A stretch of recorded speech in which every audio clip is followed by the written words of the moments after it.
வணக்கம் மக்களே, நான் உங்க பரணி சொல்றாரு. நவம்பர் 24 எல்லாத்துக்குமே தெரியும் கோயம்புத்தூர் டே அப்படின்னு. கோயம்புத்தூர் டே ஏன் செலிப்ரேட் பண்றாங்கன்னு சொல்றதுக்காக இந்த வீடியோ பதிவு பண்ணிக்கிறோம். ஃபுல்லா பாருங்க, உங்களுக்கு நிறைய விஷயம் புரியும்.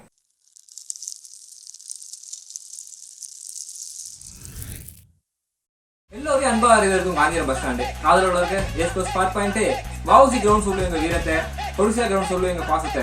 சிங்கனுக்கு ஒரு காலேஜ் இருந்துச்சுன்னா அதுதாங்க பிரமிடு. நல்ல பிரெயின் சாப்பிடணுமா நீங்க போக வேண்டிய இடம் கோட்டமேடு.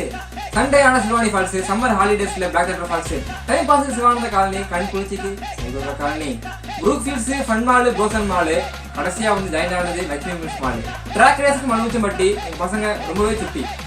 வடக்கே பத்திரகாளி, தெற்கே மாசாணி, கிழக்கே மீன்குளத்தி, மேற்கே செல்லாண்டி, டீ குடிக்க ஊட்டி, ட்ரிப் அடிக்க பொள்ளாச்சி, தேருக்கு கோணியம்மன், ஊருக்கு சிங்கநல்லூர்.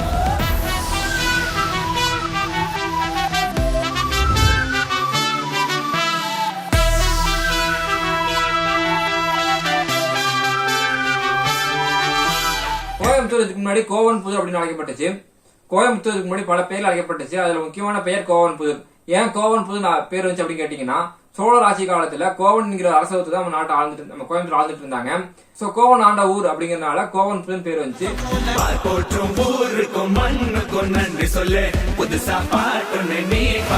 கோயம்புத்தூர் இருக்கிற எல்லாத்துக்குமே உப்பிலிப்பாளையம் பிரிட்ஜ் கண்டிப்பா தெரிஞ்சிருக்கும்.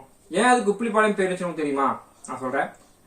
பொதுவா உப்பு எங்க எடுப்பாங்க? கடல்ல தான் எடுப்பாங்க. பட் கோயம்புத்தூர் உப்பிலிப்பாளையத்துல இருந்து உப்பு எடுக்கப்பட்டு அந்த உப்பு வந்து பீரங்கி குண்டுக்கும் ராணுவத்துல மத்த குண்டுகள் சேர்க்க பயன்படுத்தா ஒரு வரலாறு சொல்லுது. செகண்ட், அதே உப்பிலிப்பாளையம் பிரிட்ஜ் கிட்ட ஒரு 4 சிக்னல் ஒன்று இருக்கும். சிக்னல்ல பாத்தீங்கன்னா ஆர்டிசின்னு போட்டிருப்பாங்க. ஏன் ஆர்டிசின்னா 200 வருஷத்துக்கு முன்னாடி ஆர்டிஸ்னு ஒரு ஃபாதரா இருந்தாரு. அவரு தான் கோயம்புத்தூருக்கு மாடர்ன் எஜுகேஷனை கொண்டு வந்தாரு. இப்ப பண்ற பாத்தீங்கன்னா அதோட கொஞ்சம் மாடர்ன் எஜுகேஷன் தான் கொண்டு வந்தாரு. சோ அதை நினைவூட்டு வகையா தான் அந்த வீதிக்கு ஆர்டிசி அப்படின்னு பேர் விட்டப்பட்டுச்சு.